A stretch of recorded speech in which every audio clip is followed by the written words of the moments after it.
नमस्कार. गेले 3-4 महिने कुठं कुठं भटकत राहिलो महाराष्ट्रावर आणि अतिशय कवळ्या अशा तरुण्या पिढीशी संवाद करत राहिलो. मजा आली जरा. काही नव्या गोष्टी कळाल्या.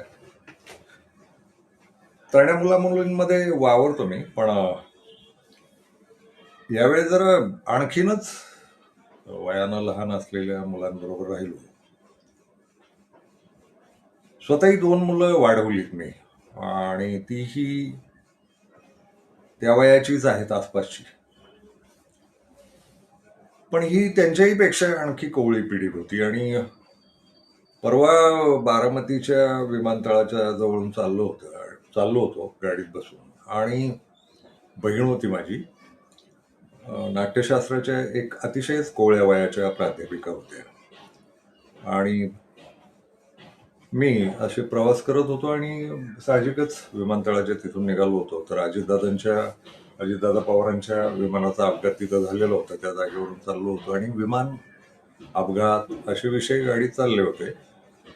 आणि करत करत विषय एवढा पांगला, मी आणि बहीण, की अजितदादांचा खून झालेला आहे वगैरे अशी काही वक्तव्य मी पूर्वी केली होती. तर ते विमान हा विषयाचा एवढा विस्तार झाला की मी बोलता बोलता म्हणालो की वैकुंठामधून पृथ्वी तलावर गेल्या 40 लाख वर्षात एकदाच विमान आलं होतं. आणि मध्येच मागं वळून मी विचारलं त्या प्राध्यापिका कोवळ्या वयाच्या तरुणीला की तुम्हाला माहिती आहे का, म्हटलं की कुणासाठी वैकुंठातून विमान आलं होतं. तर त्या सहजच म्हणाले की एकनाथ महाराजांसाठी आलं होतं. तेव्हा माझी आणि माझ्या बहिणीची अवस्था अशी विचित्र काहीतरी झाली की मी वळून आश्चर्यानं पाहत राहिलो, आणि बहीण आहे, आणि आम्ही स्तब्ध झालो. मग नंतर हसलो सुद्धा. म्हणजे मुलं आपलीच असल्यामुळं, आपल्याच कुटुंबातली असल्यामुळं, जगभरची मुलं मला आपल्या कुटुंबातली वाटतात. मग त्यांच्याशी मग ते झालं. त्याच्यावर थोडे हास्यविनोद झाले. आम्ही घरी पोहोचलो मुक्कामाच्या ठिकाणी. आणि दुसऱ्या दिवशी त्या प्राध्यापिकेच्याच वयाच्या साधारणपणे एक मानसोपचार तज्ज्ञ भेटल्या. मग आम्ही आदल्या दिवसाचा तो किस्सा आठवून बहीण आणि मी हसत राहिलो की, आणि ती मुलगी पण होती प्राध्यापिका, आणि ही मानसोपचार तज्ज्ञ ही समोरच उभी होती. आणि विषय झाला की काल कसं विनोदी झालं की वैकुंठासाठी विमान कोणासाठी आलं होतं वैकुंठातून, तर ते एकनाथ महाराजांसाठी आलं होतं.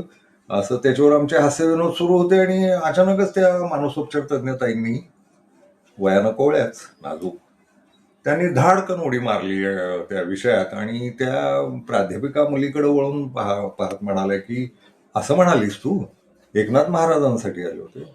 ती मुलगी थोडी खजील झाली. तिच्या लक्षात आलं की आपली कालपासून काहीतरी गडबड चालली आणि हे लोक आपली चेष्टा करतात.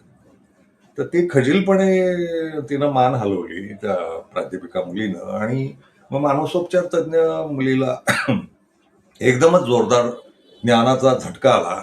आणि त्या मानसोपचार तज्ज्ञताई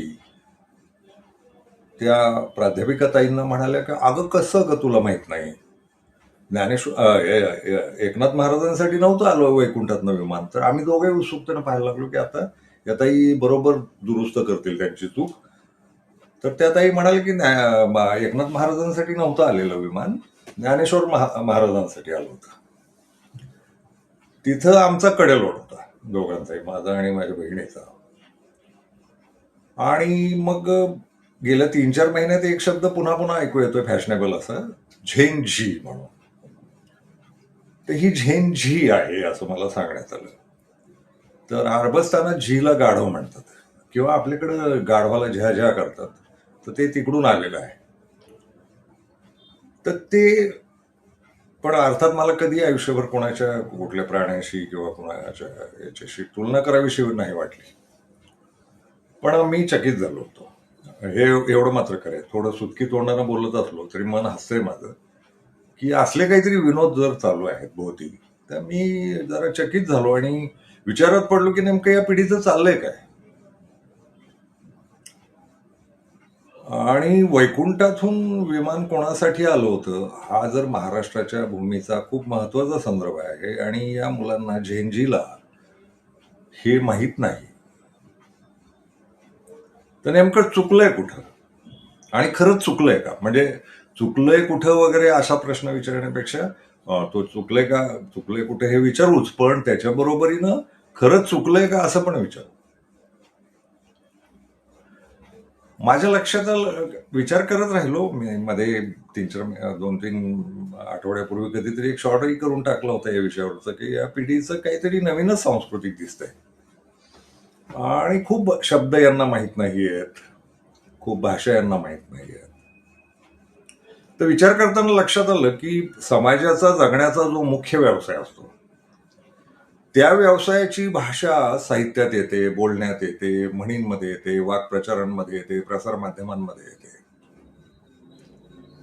तर मी मधल्या वयाचा होईपर्यंतची जी भाषा होती, ती बहुधा या देशाचा मुख्य व्यवसाय शेती आहे, तर शेतीशी निगडीतच भाषा इथे येत होती.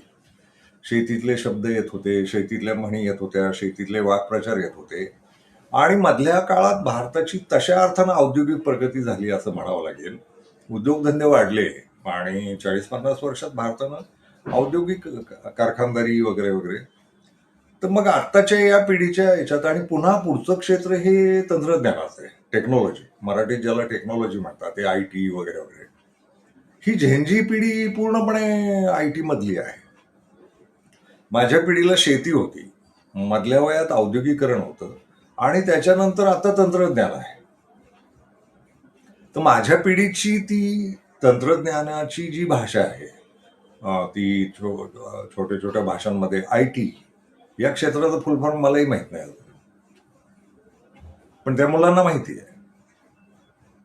मला शेतीतले खूप शब्द माहिती आहेत, औद्योगिकरणातले खूप शब्द माहिती आहेत, पण हे जे तंत्रज्ञानाचं युग आलंय भारतातलं, आपण जगाचं सोडून देऊ, आपण भारताच्याच पुरतं बोलू. भारताचे काळ थोडे जगाच्या मागं मागं चालत राहतात, पण आपल्या बरोबर ते असतात ते काळ. तर त्या काळानुसार ह्या झेंझीची मुळात ही व्याख्या मला स्वतःला आवडली नाही. तर ते झेंझी, झेन अल्पान काय, म्हणजे आम्ही काय ते गेलेले गे गुजरे काय असेल ते, फक्त फार फॅशन वाटते या अशा पिढ्यांची विभागणी करणं. पण ठीक आहे, म्हणजे तो त्या ITच्याच काळातला तो काहीतरी आविष्कार आहे झेंझी. तोही शॉर्ट फॉर्मच आहे एका अर्थानं. तर त्या शॉर्ट फॉर्ममध्ये बोलत राहणं आणि ती त्यांची कदाचित भाषेची नवी निर्मिती असेल. आम्ही शेतीची भाषा वापरली लिहिण्यात, बोलण्यात, भाषणांमध्ये, गप्पांमध्ये. म्हणी तशा वापरल्या ज्या शेतीशी संबंधितच होत्या. शेतीच्या कारागिरीच्या संदर्भातल्याच म्हणी आम्ही वापरत राहिलो. औद्योगिकरणातला काळ आला, माझ्याच काळात ते औद्योगिकरण वाढलं, स्वतःच्या समोर माझ्या वाढलं, तर थोडे औद्योगिकरणातले काही शब्द आले, पण फारसे नाही आले. शेतीचा प्रभाव राहिलाच. औद्योगिकरणात न विकसित झालेली जी टेक्नॉलॉजी आहे किंवा तंत्रज्ञान आहे, ह्याची भाषा ही पिढी शिकते. तर मला प्रश्न पडला की आपण यांना नावं ठेवायची का, आणि ठेवायचे असतील तर का ठेवायचे. म्हणजे तुकाराम महाराजांना वैकुंठातनं न्यायला विमान आलं होतं, हा संदर्भ या पिढीला माहीत नाही. अर्थात ते सगळ्या मुलांबद्दल नाही बोलत मी, पण हे आविष्कार दिसत राहिले गेले 3-4 महिन्यात. त्यांना खूप सारी भाषाच माहीत नाहीये. म्हणजे मी जी भाषा वापरली लिखाणात, आणि मग त्या अर्थानं आम्ही कालबाह्य होत जाणार, लेखक म्हणून, पत्रकार म्हणून, संपादक म्हणून किंवा वक्ते म्हणून. आणि या पिढीशी संवाद करायचा असेल तर आत्ता माझी पिढी आणि ही पिढी यांच्यामध्ये जर भाषेचाच एवढा आवाढव्य असेल, म्हणजे बहुल म्हणजे काय असा प्रश्न आला होता. अशा अनेक कित्येक शब्द मी माझ्या बाजूनं सहजच उच्चारत होतो.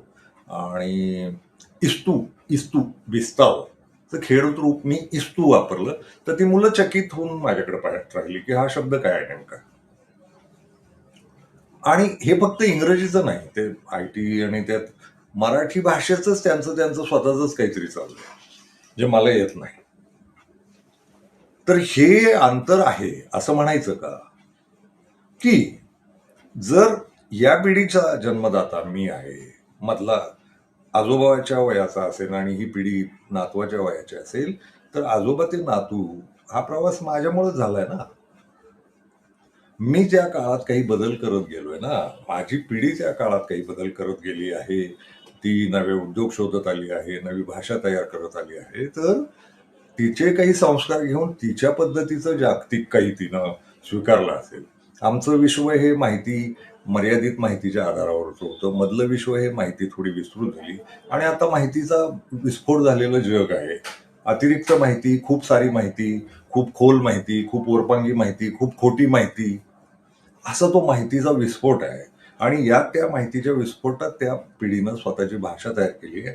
आणि मला असं वाटतं की ही सगळ्या एकूण जगाला संधान बांधणारी, मराठीत त्याला कनेक्ट होणारी, असं काही आहे का? आणि तसं असेल तर मग याचा जन्मदाता म्हणून माझ्याच पिढीकडे पाहावं लागेल. जन्मदाते पण माझ्याच पिढीकडे येणार आणि मधल्या पिढीला मी शिकवलं आणि मधल्या पिढीनं यांना पुढच्या पुढच्या पावलावर शिकवलं, तर मग ही चूक त्यांची आहे का, असं म्हणावंसं वाटलं. म्हणजे मी कुठलं नियंत्रण ठेवलं होतं की हे सगळं माझ्या पद्धतीचंच पुढं सरकत राहील.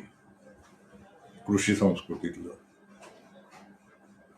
मधलं औद्योगिक संस्कृतीचं काही आलं, आता तंत्रज्ञान संस्कृती जन्माला येते आहे, तर हिला ती सवलत द्यावी की नाही. आणि मग या मागच्या संदर्भांचं करायचं काय? माझी पिढी, माझ्या आधीची पिढी सुज्ञ होती, ती कष्टाळू होती. माझ्या पिढीला मात्र इतिहास, महापुरुष आणि भांडणं, दंगली, धर्म, जाती, ते गेलंय म्हणायचं आणि दुसऱ्या बाजूला टणकपणे लावून धरायचं चिवटपणे आतल्या आत आणि त्याची मारामारी करत राहायची. अशी माझी एक ढोंगी पिढी जन्माला आली, जे आमच्यातल्या जाती धर्म गेले. आम्ही चळवळी केल्या जाती धर्माच्या, जाती अंताच्या, आणि सगळं भारत समानता, संविधान, मग सगळे नागरिक समान वगैरे वगैरे, या समानतेच्या चळवळींमध्ये, आणि सगळ्या प्रकारची समानता, जातीय, धार्मिक, आर्थिक, राजकीय, सामाजिक, कुठल्याही प्रकारची, सगळ्यांना सन्मानानं वागवलं पाहिजे, समता शिकलो आम्ही. पण खरं शिकलो का आणि त्याचा अंमल केला का, तर तसं झालेलं नाही. आमच्याकडे मग औद्योगिकरण आलं, मग तंत्रज्ञान आलं. माझ्या पिढीलाच हे महापुरुषांचं फार लचाण पडलेलं होतं. माझ्या आधीच्या पिढीला, मला स्वतःला आठवतं 80च्या आधीच्या काळात फार आपण ज्यांचे आता महापुरुष म्हणून नाव घेतो, यांचा फार गाजावाजा नव्हता. फार काही नव्हतंच असं. आणि नंतर एक जागृती आल्यासारखं झालं ना, आपापल्या प्रत्येक जातीनं स्वतःचा धर्म महापुरुष शोधला. प्रत्येकाला धर्माची डायमेन्शन्स आली आणि यातनं तो जो काही राडा झाला, तर ते एका बाजूला जाती संपतायत असं दिसलं, भारत होतोय असं दिसलं, भारतातली माणसं भारतीय माणसं होतायत असं दिसलं ना, अचानकच झटका बसून पुन्हा जातवाद, धर्मवाद आणि अशा पद्धतीचं महापुरुष आणि इतिहास, मग खोटा इतिहास, चुकीचा इतिहास, काही बोलणं, लिहिणं, स्वतःला वाटेल तसं लिहिणं आणि स्वतःची जात जपत लिहिणं. जातीय इतिहासकार तयार झाले, धार्मिक इतिहासकार तयार झाले भारतात. तटस्थ इतिहासकार आणि खरे इतिहासकार नावाची बोंब झाली. महाराष्ट्रात तर ती झालीच, माझ्या पिढीला झाली. मी मराठी माणूस आहे, तर मराठीच्या माझ्या भोवतीचं वातावरण सांगतोय. 80 नंतर जो राडा सुरू झाला आणि मग प्रत्येक जातीचे आपापले महापुरुष, आपापले देव आणि कोण संतन, महात्मेन, असं सगळं सुरू झालं. कुठले संप्रदाय, कुठल्या जातीचे, असा राडा आहे सगळा. तर या राड्यामध्ये माझी पिढी जगली आणि तो सगळा गोंधळ घेऊन मी या शेती संस्कृती सोडून औद्योगिक संस्कृतीकडे वळलो आणि आता या वयात मी तंत्रज्ञान संस्कृती अनुभवतोय. तर तो जो खेळ आहे सगळा, तो माझ्या पिढीनंच मांडला पाहिजे. तिचा दोष माझ्याकडेच घेतला पाहिजे. राडा मांडून ठेवलाय सगळा. आणि मग आता जाणवते असं की तुम्हाला कितीही गुंतलेले दिसले महापुरुषात आणि इतिहासात ही तरुणी पोरं, तर ती काहीतरी कमीच टक्केवारी आहे असं जाणवतं.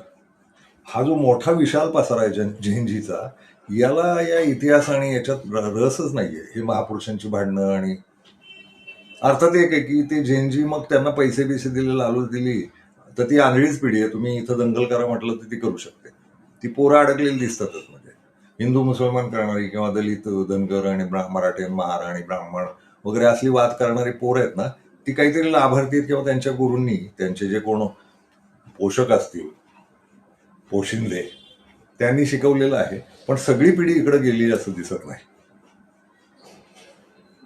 तिचा तिचा स्वतंत्र संसार चालू आहे जगण्याचा. तिच्यात ती भाषेचा खेळ आहे सगळा. तिची स्वतःची भाषा आहे. मग हे संदर्भ विसरलेत. वैकुंठातलं विमान मग कितीतरी, आणि एका ठिकाणी उभे राहिलो, त्याच्याही आधी 15 दिवस किंवा आठवडाभर ज्ञानेश्वर माऊलींचा रेडा. मी मागच्या कुठं व्हिडिओत बोललोय असेल. जुन्नर तालुक्यात उभा होतो आळेफाट्याला, आणि तिथं एका मुलीशी बोलत होतो. मग इथून जवळ मला ते आपल्याला हौस असते ना, इथं काय काय प्रसिद्ध आहे. तर मी म्हणालो की इथं ज्ञानेश्वर माऊलींच्या रेड्याची समाधी आहे. तर ती मला म्हणाली की माऊलींनी रेडा, ज्ञानेश्वर, ते माऊली वगैरे नाही, माऊली हा शब्द आमचा, त्या पिढीला ते माऊली बिवली काय. तिनं मला विचारलं की ज्ञानेश्वर कशाला रेडा पाळतील. मलाही प्रश्न पडला की खरंच आहे की ज्ञानेश्वर रेडा कशाला पाळतील. हा प्रश्न आयुष्यभर पडला नाही. आणि मग माऊलींचा रेडा वगैरे म्हणे त्याची कशी समाधी असेल, रेड्याची अशी कर्तबगारी काय आहे. अगं म्हटलं ते ज्ञानेश्वर माऊलींचा रेडा होता, त्यांच्याबरोबर राहिलेला होता. रेड्यामुखी वेद विले वगैरे वगैरे. ते म्हणाले नाही मला माहिती. म्हटलं आलं पुन्हा येऊ तेव्हा जाऊ आपण त्या समाधी. रेड्याची कशी समाधी असेल, तिला माहितीच नाही. तर एका बाजूला मन चिरत जाणाऱ्या गोष्टी आहेत या, पण दुसऱ्या बाजूला जरा समजूतदार विचार केल्यावर लक्षात येतं की खरंच या पिढीला हे सगळं माहिती पाहिजे का. म्हणजे आम्हाला खूप ज्ञानाची लालसा होती वगैरे वगैरे, आणि त्यातनं ढिगाळानं माहिती गोळा करून ठेवली, तर त्या माहितीचं झालं काय पुढे. आणि या पिढीला मी जर ती माहिती देणारच नाही, की मी जाईन यांना गोळा करून बसेन आणि भाषणांमध्ये सगळे संदर्भ देत राहीन. आणि मग माझ्या लक्षात आलं की हा तर ताजा ताजा संदर्भ आहे ना. असे आपल्या भारतामध्ये मिथकांचे कितीतरी संदर्भ आहेत, कितीतरी मिथक आहेत, आणि कितीतरी कथा आहेत, आणि कितीतरी महापुरुष झालेले आहेत, कितीतरी प्रकार घडत आले, सामाजिक स्थित्यंतर घडलेली आहेत, त्याच्यातले महापुरुष आहेत, संत महात्मे आहेत. हे सगळंच्या सगळं जाती धर्मांचा इतिहास आहे. पुन्हा असा सगळा पौराणिक इतिहास आहे, पुराण आहेत. तर याचं सगळं याचं घेणं देणं आहे का या पिढीला. तर काही पिढी 10-20% पिढी जात असेल कदाचित या नादाला, आणि तीही संदर्भहीनच जात असणार. म्हणजे त्यांना शिकवलं जात असणार अमक्या धर्मानं आपल्यावर अन्याय केला, अमक्या जातीनं आपल्यावर अन्याय केला, तर तेवढं एक बाळकडू घेऊन ते लढायला जात असणार. पण 80% पिढीला याचं घेणंच नाहीये असं जाणवतं. त्या मागचे इतिहास आणि मागचे जाती धर्माचे खेळ आणि मागची पुराणं आणि प्राचीन इतिहास वगैरे वगैरे. बरं, त्यांचा शास्त्रशुद्ध वैज्ञानिक अभ्यास आहे का, ते मात्र महत्वाचं जाणवलं की त्यांचा वैज्ञानिक अभ्यासही नाहीच आहे. ते मात्र खरंच जाणवलं की विज्ञानाबद्दल फार प्रचंड खोली आस्था वगैरे ते पण नाहीये त्यांच्याकडे. म्हणजे भाषा संस्कृतीचे संदर्भ निसटलेच आहेत. आणि मग विज्ञान नावाचं एक अवाढव्य गोष्ट जगभर पसरलेली आहे. टेक्नॉलॉजी किंवा तंत्रज्ञान ही विज्ञानाचीच उपज आहे. टेक्नॉलॉजीतलं जेवढं येतंय तेवढंच, जे आपल्याला शिकायचंय, जे ठरलंय, त्यांचं ते 10वी-12वीच्या वयात काहीतरी ठरत राहतं. तिकडून ते त्या दिशेला जातात. त्याही क्षेत्राची अतिशय खोल माहिती त्यांना असते का, तर नाही. एका अर्थानं ती अधांजरी पिढी उभी आहे, जिला विज्ञानाबद्दलही विस्तृत माहित नाही काही, आणि तिचा गोंधळ आहे. गोंधळ आहे म्हणण्यापेक्षा ती गोंधळलेली नाही. मी शब्द चुकलो, माफ करा. तिचा गोंधळ नाही, माझ्या दृष्टीनं तो गोंधळ आहे. त्यांच्या दृष्टीनं ती गोंधळलेली अजिबात नाही. त्यांचं सरळ मार्गी जगायचं ठरलंय, जे काही स्वप्न असतील ते पूर्ण करायचं ठरलंय. आणि मग त्यांची जी स्वप्न आहेत, वेगवेगळ्या क्षेत्रात जाणं, IT मध्ये असणं, किंवा त्यातलंही काय करता येणं, आत्ताच्या नव्या तर नाट्यशास्त्राच्या त्या प्राध्यापिका किंवा मानसोपचार तज्ज्ञ या बाई, या पोरगी, यांच्या विश्वात काहीतरी वेगळंच नाटक असेल, वेगळंच मानसोपचार असेल, असं काहीतरी विचार करावा असं मला वाटलं. हे काहीतरी वेगळं घडतंय, तर हे घडू द्यायला पाहिजे का, हाही प्रश्न मला पडला. मी म्हणालो, मी दुहेरी झालो. हृदय चिरल्यागत झालं, मेंदू चिरल्यागत झाला की काय या पिढीचं. पण दुसऱ्या बाजूला मी समजूतदारपणे असा विचार केला की त्या पिढीचं आहे ना काही, असेलच ना काही.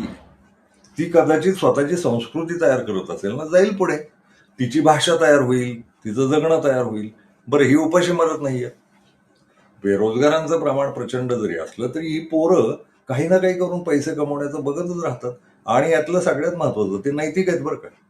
कष्टानं पैसे कमवले पाहिजेत अशीच पोरं माझ्या आयुष्यात आली. ते जे कोण असतील ना बेकार, काही करून फसवणूक करणारे वगैरे, तशी असतील पण ती माझ्या आयुष्यात नाही.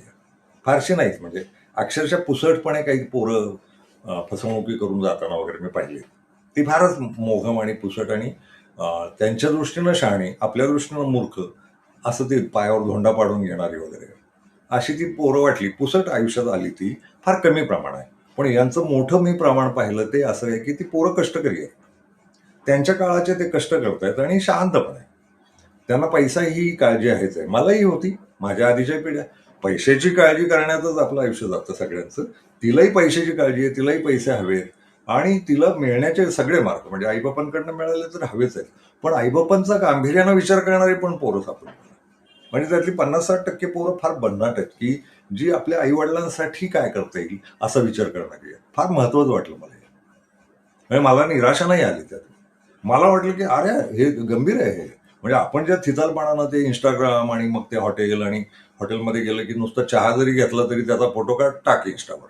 असं ते जे काही चालू आहे त्यांचं, कॉफी, मग ते भेळीन, मिसळीन, मटणं बिटणं, ते जे काही खाणं पिणं चालू आहे त्यांचं, दारूचे प्रकार, अमुक तमुक, एवढंच विश्व नाहीये. त्या विश्वात गांभीर्य पण आहे. ती पोरं काळजी पण करतायत आईबापांची. आईबाप आपले पैशानं कसे नडले जात आहेत याचा अभ्यास करून ती पोरं आपण काय करू शकतो म्हणून धडपडी करत राहतात. आणि फार भन्नाट म्हणजे माझ्या पिढीचं एक वैशिष्ट्य होतं, एकदा नोकरीला चिकटलो की आम्ही तिथंच जळूसारखे चिकटून राहायचो. ती नोकरी आम्हाला सोडायची नाही आणि आम्ही नोकरीला सोडायचो नाही. या पिढीचं तसं नाहीच आहे.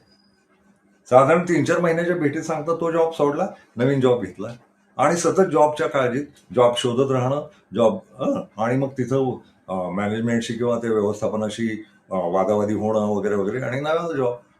तर जग नवीन आहे. या पोरांचं जग नवीन आहे.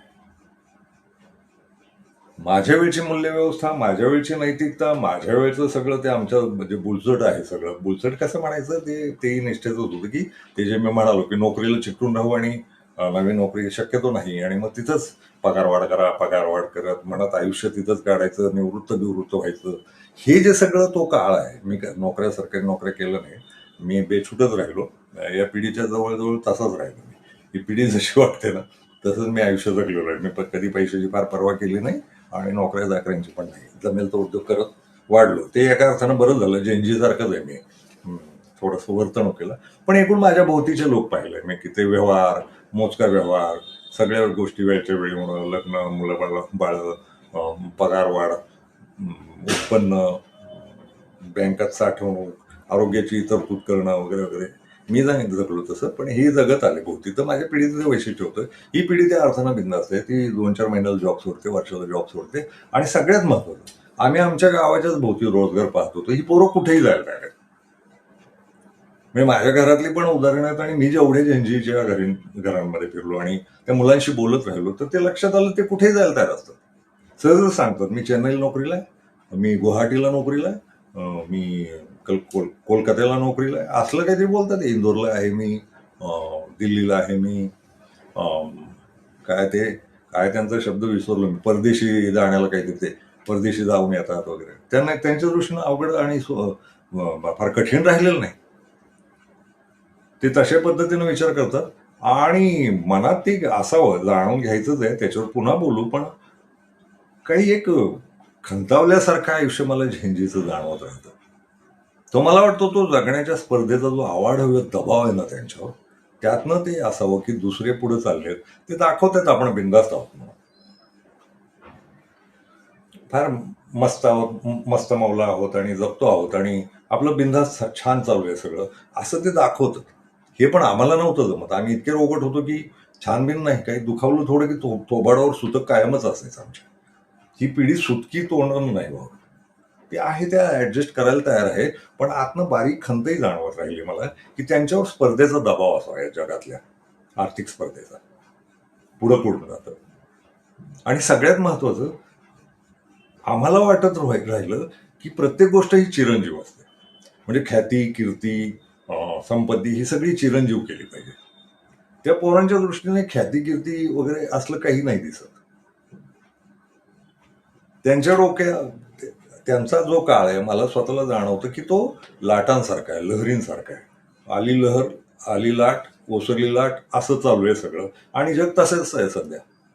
म्हणजे सेलिब्रिटीज किंवा दिग्गज लोक एकेका क्षेत्रात नादावलेले असे जे दिसायचे, आतापर्यंत दिसायचे 20-25 वर्षापूर्वीपर्यंत, ते लोक गायब आहेत या पिढीतनं. कोणीतरी लेखक मध्येच मोठा होतो एका दिवसासाठी, तो सोशल मीडियात सगळीकडे 2-4 दिवस ट्रेंड करतो, तो संपतो, सगळे विसरूनही जातात, नव्यानं पुन्हा. संगीतात तसं आहे. दिग्गज नसणं हा काहीतरी नव्या पिढीचा काळ दिसतोय. कोणालाही दिग्गज मानायचं नाही. आणि दिग्गज म्हणून काही नाही, लाटा येतील तशा, आणि ते याच्यावर चालू आहे, लाईक्स, व्ह्यूज, 70 व्ह्यूज वगैरे, 1000 व्ह्यूज, असं काहीतरी ते चालू आहे. पण हे घाणेरडं आहे का? मला नाही घाणेरडं वाटत. हा काळ मग कदाचित त्यांच्यातले दिग्गज त्यांच्या पद्धतीनं जन्माला घाले.